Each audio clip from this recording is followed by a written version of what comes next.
하루는 니고데모라는 사람이 예수님을 찾아왔습니다. 그는 돈이 많았던 부자였고 유대인의 관원이었으니까 신분도 높은 사람이었고 선하고 착하고 도덕적으로 문제가 없었던 괜찮은 사람이었습니다. 신실하게 하나님을 섬겼던 바리새인이고 율법에 정통한 랍비였고 70인 사내들인 공회의 공원이었으니까 지금으로 말하면 높은 자리에 있는 한 판사 정도 되는 사람이었다라고 생각이 듭니다. 최고의 엘리트였고 저명 인사였습니다. 근데 그런 사람이 예수님에게 남다른 관심이 있었다라는 겁니다. 그러니까 그런 유명한 사람이 무명의 예수님을 찾아온 겁니다. 근데 예수님을 만나고 나니까 그동안 속안에 감추어져 있던 문제들이 다 이제 노출이 된 겁니다.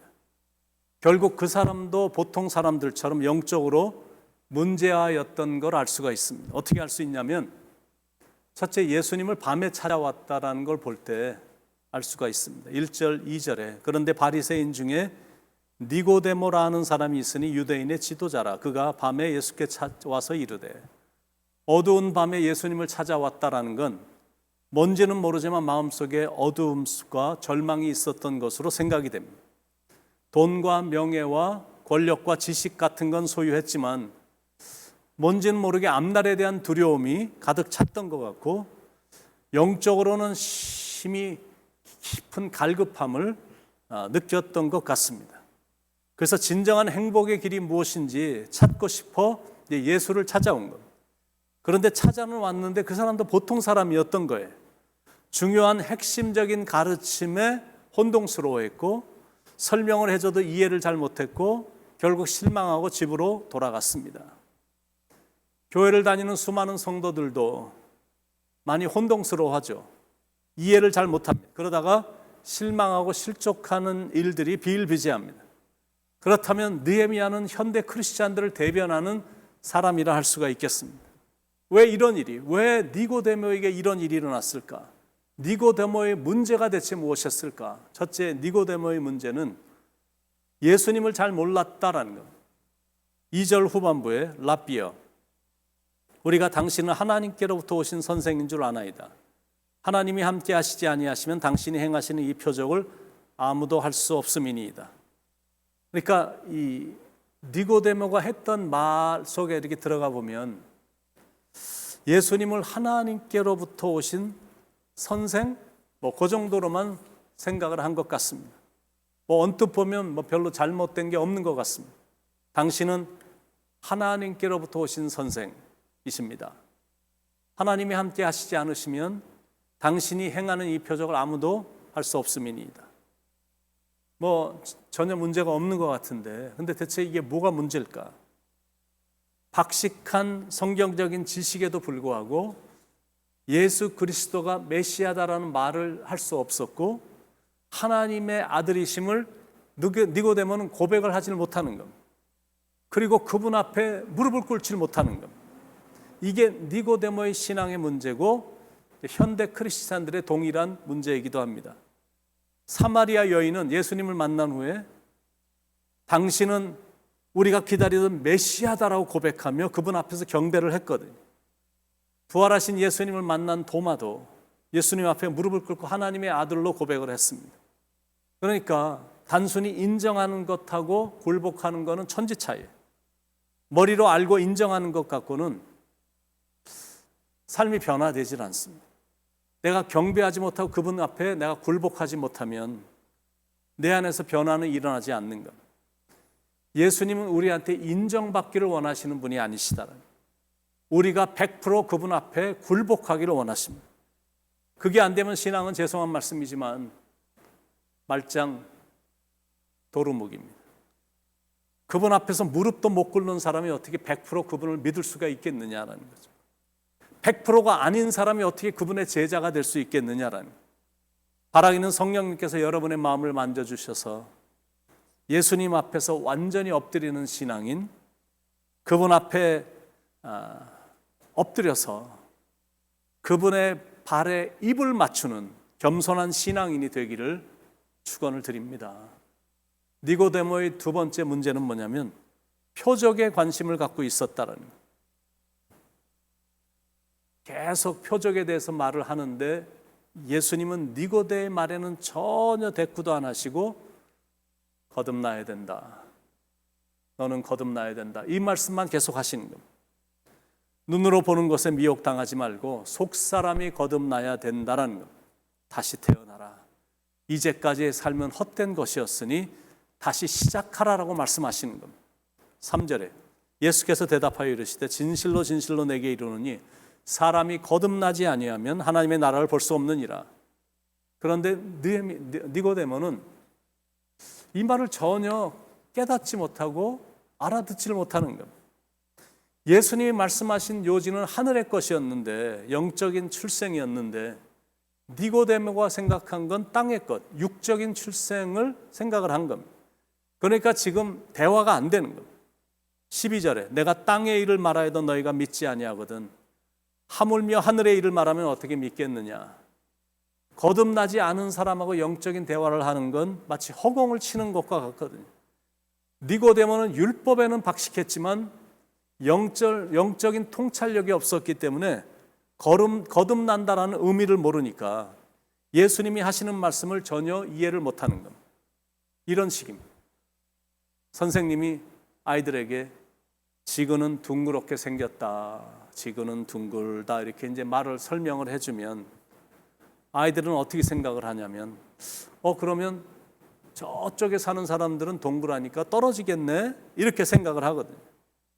아이들이 어른들이 말하는 걸 이해를 못하는 것처럼 하늘의 일을 말하니 더 못 알아듣는 겁니다.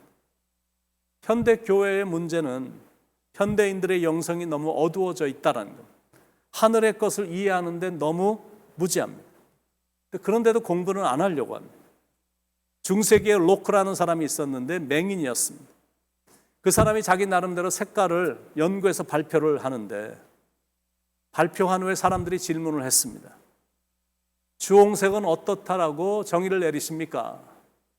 그랬더니 로크라는 사람이 이렇게 답을 합니다. 주홍색은 나팔 소리와 같습니다. 이게 무슨 뜻이냐면 맹인이니까 보지는 못하고 듣는 것으로만 해석을 하는 겁니다. 그러니까 사물을 보지 못하는 사람들이 하는 말을 이렇게 들어보면 눈 뜨고 사는 사람들에게 너무 우습고 어리석은 정의거든요. 영적으로 열리지 않은 사람들의 말도 그런 식입니다. 진리를 말해도 깊은 깨달음이 없고 항상 자기 나름대로 인간적으로만 해석을 하니까 이게 굉장히 안타까운 겁니다.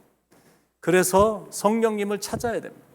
성령님이 조명해 주셔서 진리를 발견하고 그 진리를 깨달을 수 있게 해달라고 기도를 해야 되는 것이다. 니고데모의 세 번째 문제는 경건한 모습만 있었다라는 것. 니고데모는 종교성이 강해서 11조를 철저히 드렸고 일주일에 하루씩 금식을 철저히 했고 아무리 급해도 율법을 완벽하게 지키기 위해서 절대 뛰지 않을 정도로 율법 준수에 철저했습니다. 그런데 예수님의 강조는 뭐냐면 경건의 모습만 가지고는 하늘나라에 못 간다, 그거였습니다. 거듭나지 않으면 하늘나라에 못 간다, 그겁니다. 자, 그러면 거듭난다는 의미가 대체 무엇일까? 어머니 뱃속에 들어가 다시 태어나는 게 아니라 born again from above, 위에서부터 다시 나는 것. born again, 중생이거든요. 신생, 다시 태어나는 것. 영적으로 새롭게 태어나는 것. 하나님으로부터 다시 태어나는 것. 한 번 더 태어나는 것. 그리스도와 함께 죽었다가 다시 사는 것. 성령으로 새 사람이 되는 것. 굳은 마음을 제거하고 부드러운 마음으로 되는 것. 새로운 생명의 원리가 내 안에 주입되는 것. 그러니까 이게 어떤 뜻이냐면 완전히 소금으로 범벅이 되어 있는 땅을 걷어내고 드러내서 새로운 흙을 주고 비료를 줘서 새로운 열매를 맺게 하는 것. 완전히 대격변이 일어나는 것, 그게 바로 거듭남이다라는 거예요. 영적으로 신학적으로 말한다면 주님 앞에 와서 그분을 주로 고백하고 그분 앞에서 무릎을 꿇는 겁니다. 그게 거듭난 사람들의 행동입니다. 자, 그러면 어떻게 거듭나나? 세례를 통해 거듭나나? 의식을 통해 거듭나나? 그렇지 않습니다. 예수님의 옆에 있던, 십자가 옆에 있던 그 강도는 세례를 받지도 않았고 어떤 의식에도 예식에도 예배에도 전혀 참여하지 않았던 사람입니다. 그러나 그는 천국에 갔습니다. 그러니까 진실한 회개와 믿음과 독생자이신 예수 그리스도를 구주로 고백하며 영접하면 거듭나는 역사가 일어난다는 거예요. 그리고 그렇게 하도록 인도하시는 분이 계신데 그분이 바로 성령님이십니다. 그래서 물과 성령을 통해서 거듭난다라고 말하는 거예요. 5절에 예수께서 이르시되 진실로 진실로 내게 이르노니 사람이 물과 성령으로 나지 아니하면 하나님의 나라에 들어갈 수 없느니라. 거듭남이란 단순히 수선이 되는 게 아닙니다. 우리 하나님은 이 수선, alteration을 좋아하지 않으십니다. 조금 좋아지는 정도를 기대하시는 것이 아니다라는 거예요. A little bit better than before. 그 전보다는 조금 좋아. 그거를 기대하시는 게 아니다. 단순히 도덕적으로 개선된 걸 기대하시는 게 아니다라는 겁니다. 완전히 새롭게 창조되는 것을 하나님은 기대하신다는 거예요. 누구든지 그리스도 예수 안에 있으면 새로운 피조물이라 이전 것은 지나갔으니 보라 새 것이 되었도다. 이런 겁니다. 그런데 좀 굉장히 어려운 주제입니다. 그러나 제가 여러분들이 너무 쉽게 이해할 수 있도록 간단하게 한마디로 정의를 한다면 하나님의 말씀을 받는 순간 내 안에서 새로운 생명이 살아나는 것, 그게 거듭남이고 그게 중생입니다. 기독교는 이렇게 생명을 주는 종교입니다. 단순히 도덕적으로 착하게 살려고 가르치는 종교가 아니다라는 말이에요. 남들보다 착하다고 천국 가는 게 아니고 선한 일 좀 한다고 해서 천국 가는 게 아닌 이유가 바로 여기에 있는 겁니다. 바로 여기서 성도들이 혼란에 빠지게 됩니다. 착하니까 저 사람은, 성격이 순진하니까 천국 갈 거야. 절대 그렇지 않거든요. 그런 것으로 천국을 가는 게 아니라 물과 성령으로 반드시 거듭남의 경험을 통해 맺어진 하나님과의 관계를 통해서 천국에 가는 것이다라는 거예요.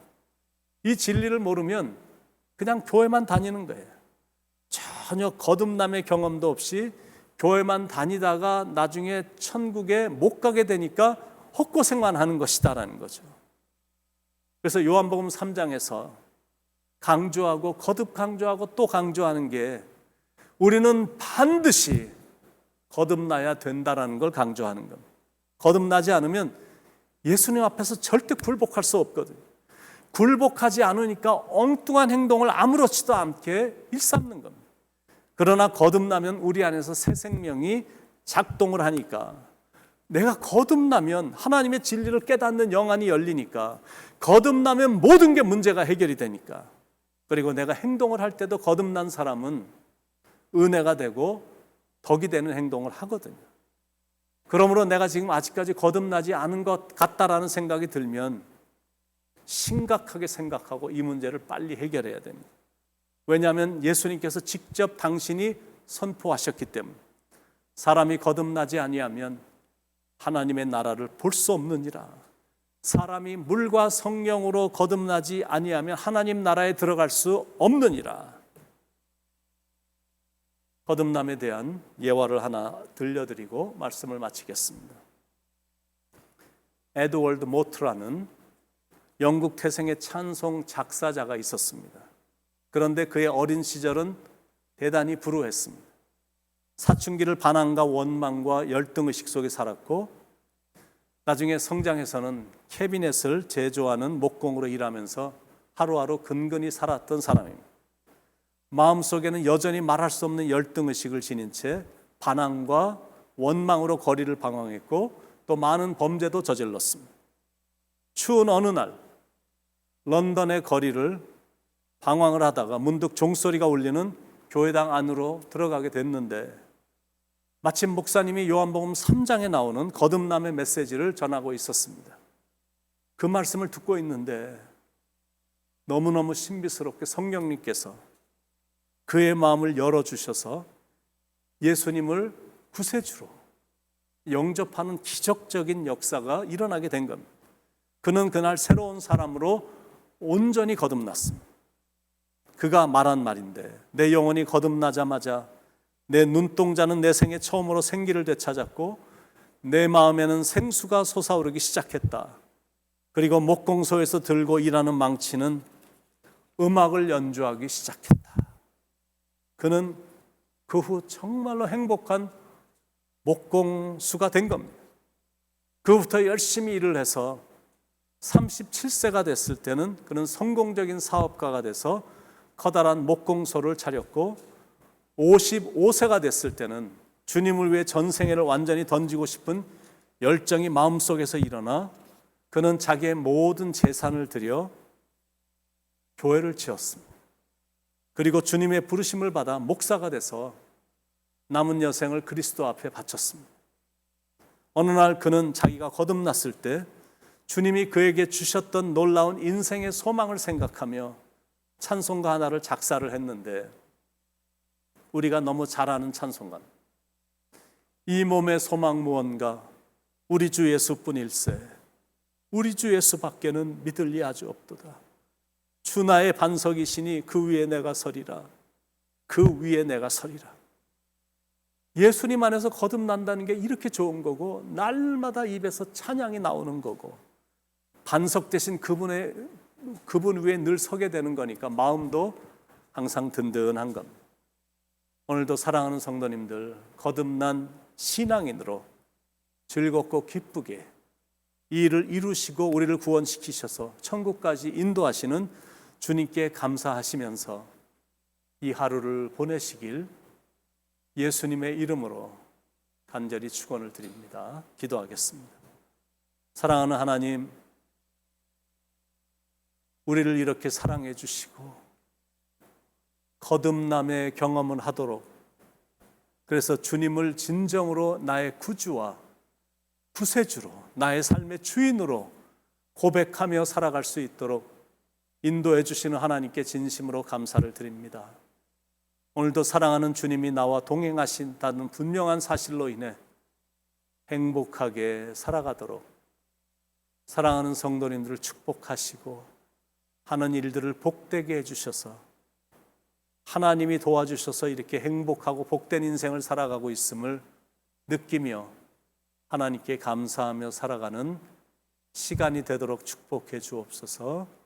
사랑이 변함없으신 예수님의 이름으로 간절히 기도드리옵나이다. 아멘.